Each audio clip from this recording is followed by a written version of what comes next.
بسم الله الرحمن الرحيم الحمد لله الذي أنزل على عبده الكتاب ولم يجعل له عوجا قيما لينذر بأسا شديدا من لدنه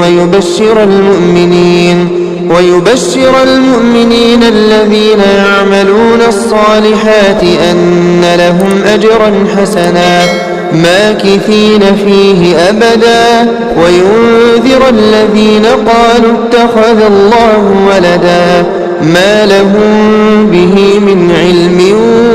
ولا لآبائهم كبرت كلمة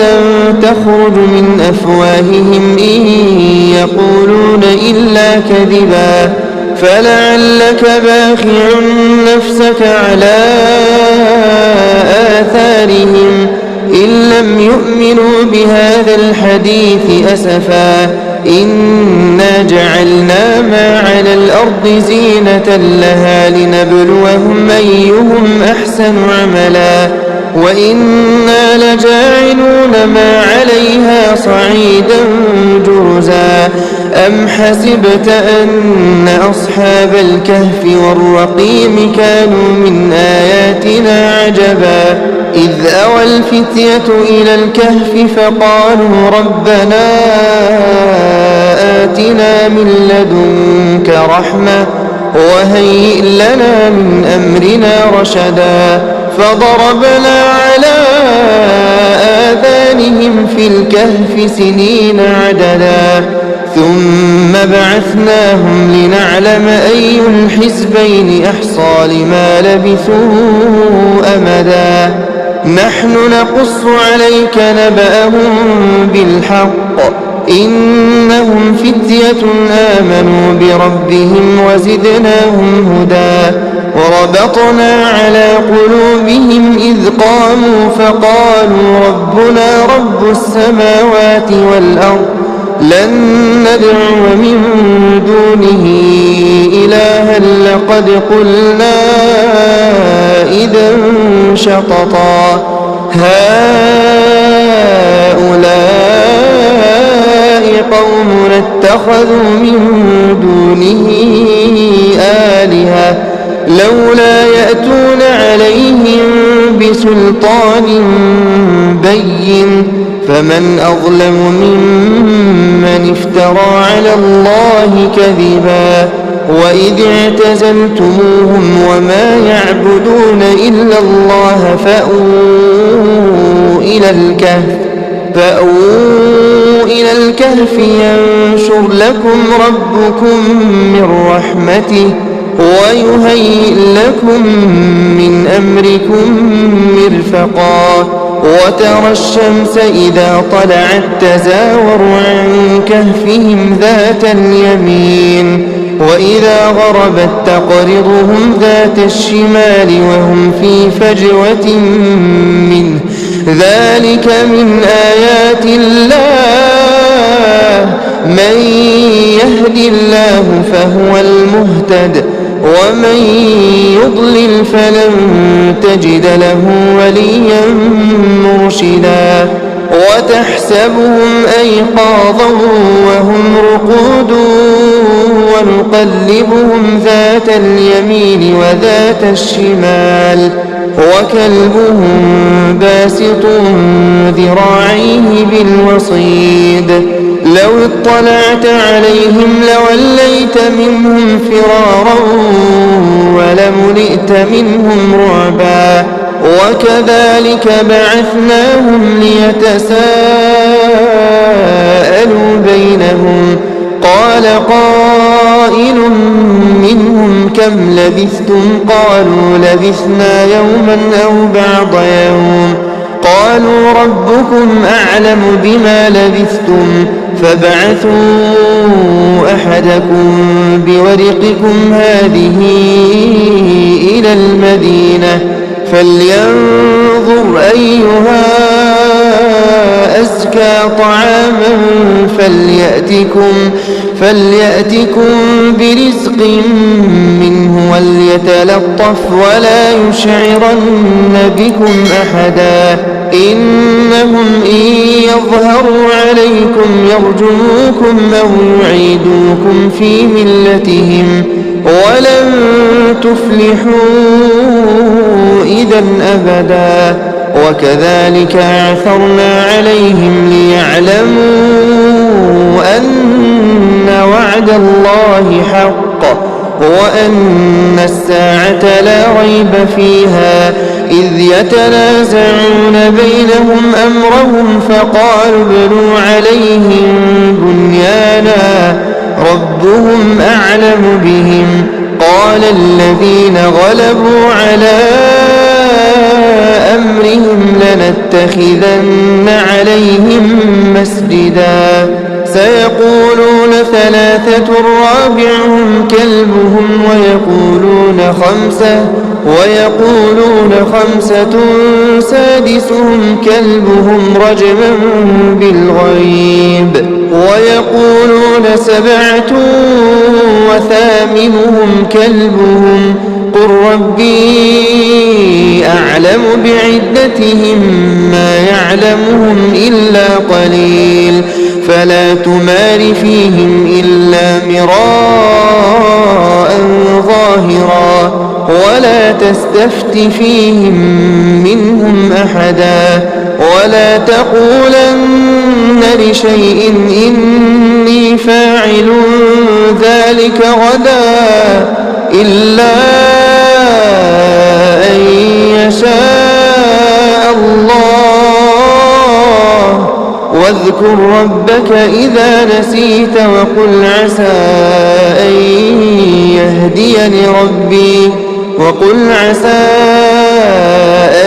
يهديني ربي لأقرب من هذا رشدا ولبثوا في كهفهم 300 سنين وازدادوا 9 قل الله أعلم بما لبثوا له غيب السماوات والأرض أبصر به وأسمع ما لهم من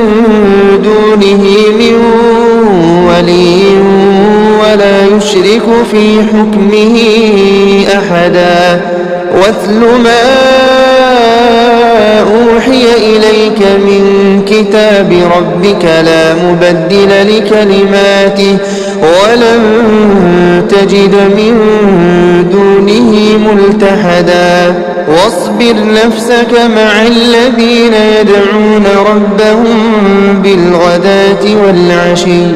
يريدون وجهه ولا تعد عيناك عنهم تريد زينة الحياة الدنيا ولا تطع من أغفلنا قلبه عن ذكرنا واتبع هواه وكان أمره فرطا وقل الحق من ربكم فمن شاء فليؤمن ومن شاء فليكفر إنا أعتدنا للظالمين نارا أحاط بهم سرادقها وإن يستغيثوا يغاثوا بماء كالمهل يشوي الوجوه بئس الشراب وساءت مرتفقا إن الذين آمنوا وعملوا الصالحات إنا لا نضيع أجر من أحسن عملا أولئك لهم جنات عدن تجري من تحتهم الأنهار يحلون فيها من أساور من ذهب ويلبسون ثيابا خضرا من سندس واستبرق متكئين فيها على الأرائك نعم الثواب وحسنت مرتفقا واضرب لهم مثلا الرجلين جعلنا لأحدهما جنتين من أعناب وحففناهما بنخل وجعلنا بينهما زرعا كلتا الجنتين آتت أكلها ولم تظلم منه شيئا وفجرنا خلالهما نهرا وكان له ثمر فقال لصاحبه وهو يحاوره أنا أكثر منك مالا وأعز نفرا ودخل جنته وهو ظالم لنفسه قال ما أظن أن تبيد هذه أبدا وما أظن الساعة قائمة ولئن رددت إلى ربي لأجدن خيرا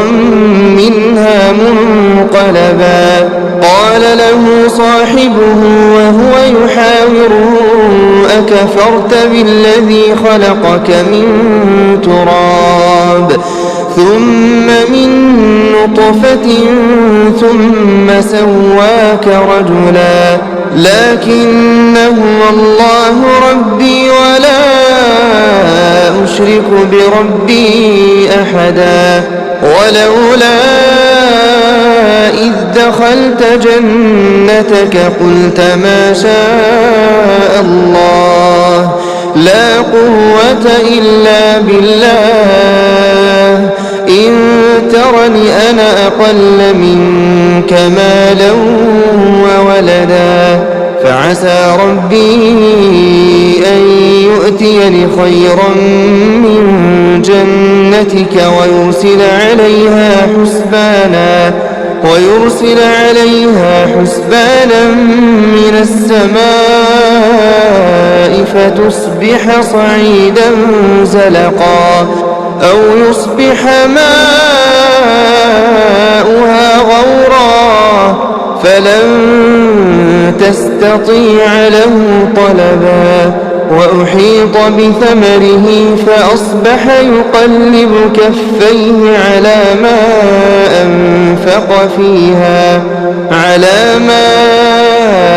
أنفق فيها وهي خاوية على عروشها ويقول يا ليتني لم أشرك بربي أحدا ولم تكن له فئة ينصرونه من دون الله وما كان منتصرا هنالك الولاية لله الحق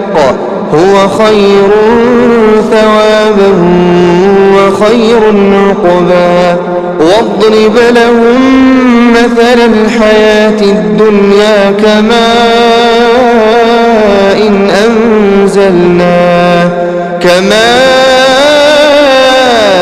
إن أنزلناه من السماء فاختلط به نبات الأرض فأصبح هشيما تذروه الرياح وكان الله على كل شيء مقتدرا المال والبنون زينة الحياة الدنيا والباقيات الصالحات خير عند ربك ثوابا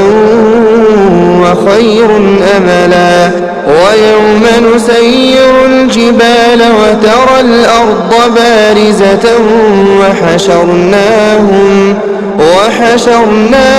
فلم نغادر منهم أحدا وعرضوا على ربك صفا لقد جئتمونا كما خلقناكم أول مرة بل زعمتم أن لن نجعل لكم موعدا ووضع الكتاب فترى المجرمين مشفقين مما فيه ويقولون يا ويلتنا ما لهذا الكتاب لا يغادر لا يغادر صغيرة ولا كبيرة إلا أحصاها ووجدوا ما عملوا حاضرا ولا يظلم ربك أحدا وإذ قلنا للملائكة اسجدوا لآدم فسجدوا إلا إبليس كان من الجن ففسق عن أمر ربه أفتتخذونه وذريته أولياء من دوني وهم لكم عدو بئس للظالمين بدلا ما أشهدتهم خلق السماوات والأرض ولا خلق أنفسهم وما كنت متخذ المضلين عضدا ويوم يقول نادوا شركائي الذين زعمتم فدعوهم فلم يستجيبوا لهم وجعلنا بينهم موبقا ورأى المجرمون النار فظنوا أنهم مواقعوها ولم يجدوا عنها مصرفا ولقد صرفنا في هذا القرآن للناس من كل مثل وكان الإنسان أكثر شيء جدلا وما منع الناس أن يؤمنوا إذ جاءهم الهدى ويستغفروا ربهم إلا أن تأتيهم سنة الأولين أو يأتيهم العذاب قبلا وما نرسل المرسلين إلا مبشرين ومنذرين ويجادل الذين كفروا بالباطل ليدحضوا به الحق واتخذوا آياتي وما أنذروا هزوا ومن أظلم ممن ذكر بآيات ربه فأعرض عنها ونسي ما قدمت يداه إنا جعلنا على قلوبهم أكنة أن يفقهوه وفي آذانهم وقرا وإن تدعهم إلى الهدى فلن يهتدوا إذا أبدا وربك الغفور ذو الرحمة لو يؤاخذهم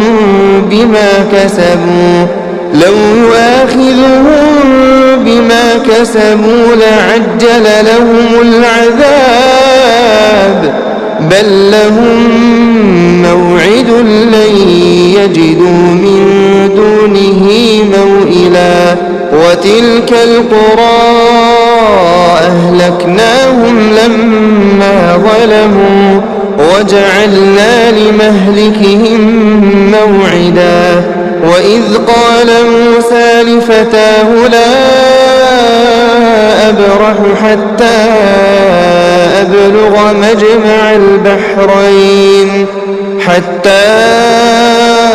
أبلغ مجمع البحرين أو أمضي حقبا فلما بلغا مجمع بينهما نسيا حوتهما فاتخذ سبيله في البحر سربا فلما جاوزا قال لفتاه آتنا غداءنا لقد لقينا من سفرنا هذا نصبا قال أرأيت إذ أوينا إلى الصخرة فإني نسيت الحوت وما أنسانيه إلا الشيطان أن أذكره واتخذ سبيله في البحر عجبا قال ذلك ما كنا نبغي فارتدا على آثارهما قصصا فوجدا عبدا من عبادنا آتيناه رحمة من عندنا وعلمناه من لدنا علما قال له موسى هل أتبعك على أن تعلمني مما علمت رشدا قال إنك لن تستطيع معي صبرا وكيف تصبر على ما لم تحط به خبرا قال ستجدني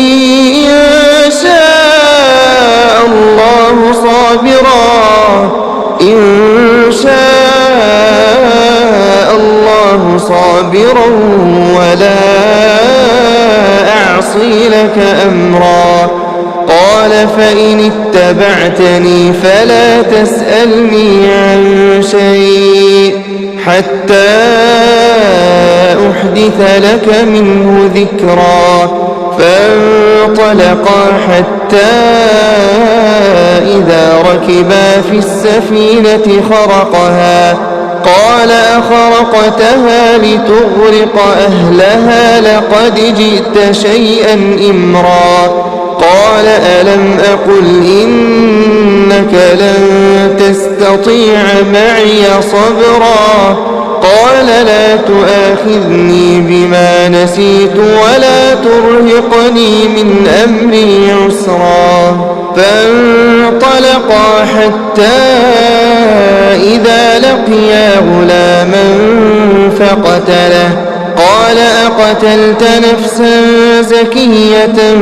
بغير نفس لقد جئت شيئا نكرا قال ألم أقل لك إنك لن تستطيع معي صبرا قال إن سألتك عن شيء بعدها فلا تصاحبني قد بلغت من لدني عذرا فانطلقا حتى إذا أتيا أهل قرية استطعما أهلها فأبوا أن يضيفوهما فوجدا فيها جدارا يريد أن ينقض فأقامه قال لو شئت لاتخذت عليه أجرا قال هذا فراق بيني وبينك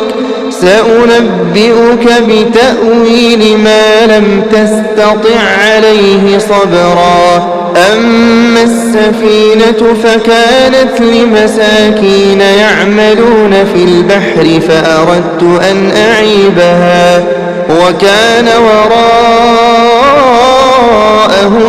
ملك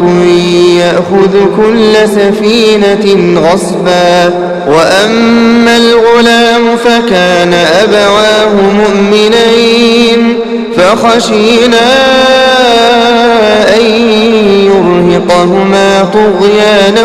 وكفرا فأردنا أن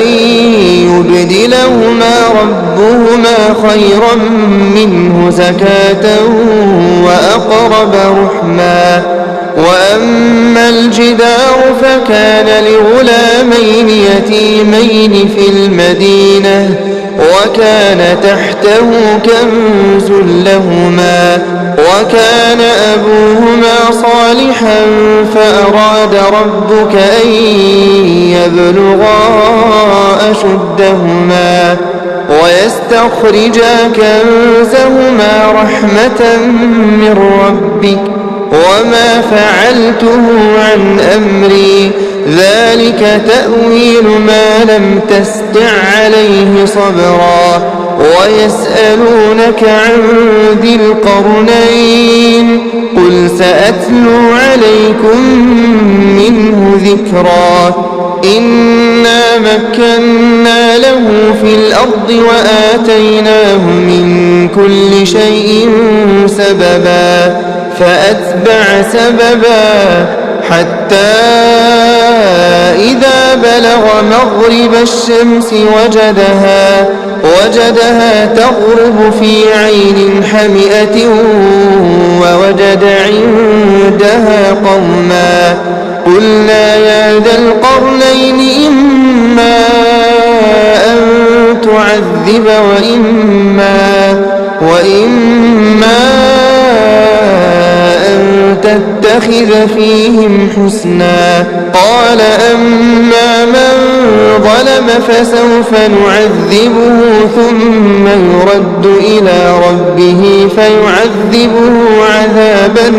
نكرا وأما من آمن وعمل صالحا فله جزاء الحسنى وسنقول له من أمرنا يسرا ثم أتبع سببا حتى إذا بلغ مطلع الشمس وجدها تطلع على قوم لم نجعل لهم من دونها سترا كذلك وقد أحطنا بما لديه خبرا ثم أتبع سببا حتى إذا بلغ بين السدين وجد من دونهما قوما لا يكادون يفقهون قولا قالوا يا ذا القرنين إن يأجوج ومأجوج مفسدون في الأرض فهل نجعل لك خرجا على أن تجعل بيننا وبينهم سدا قال ما مكني فيه ربي خير فأعينوني بقوة أجعل بينكم وبينهم ردما آتوني زبر الحديد حتى إذا ساوى بين الصدفين قال انفخوا حتى إذا جعله نارا قال آتوني أفرغ عليه قطرا فما استطاعوا أن يظهروه وما استطاعوا له نقبا قال هذا رحمة من ربي فإذا جاء وعد ربي جعله دكا وكان وعد ربه حقا وتركنا بعضهم يومئذ يموج في بعض ونفخ في الصور فجمعناهم جمعا وعرضنا جهنم يومئذ للكافرين عرضا الذين كانت أعينهم في غطاء عن ذكري وكانوا لا يستطيعون سمعا أفحسب الذين كفروا أن يتخذوا عبادي من دوني أولياء إنا أعتدنا جهنم للكافرين نزلا قل هل ننبئكم بالأخسرين أعمالا الذين ضل سعيهم في الحياة الدنيا وهم يحسبون أنهم يحسنون صنعا أولئك الذين كفروا بآيات ربهم ولقائه فحبطت أعمالهم فلا نقيم لهم يوم القيامة وزنا ذلك جزاؤهم ومأواهم جهنم بما كفروا واتخذوا آياتي ورسلي هزوا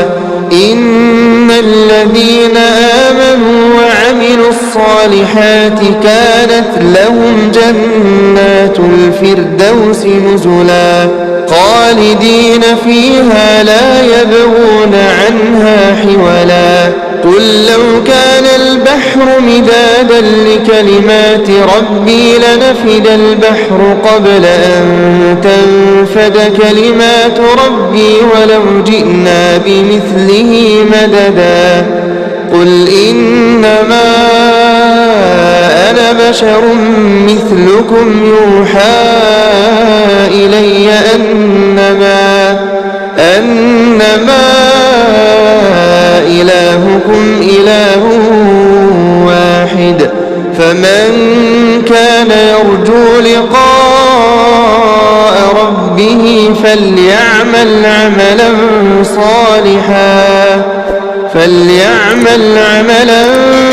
صالحا ولا يشرك بعبادة ربه أحدا.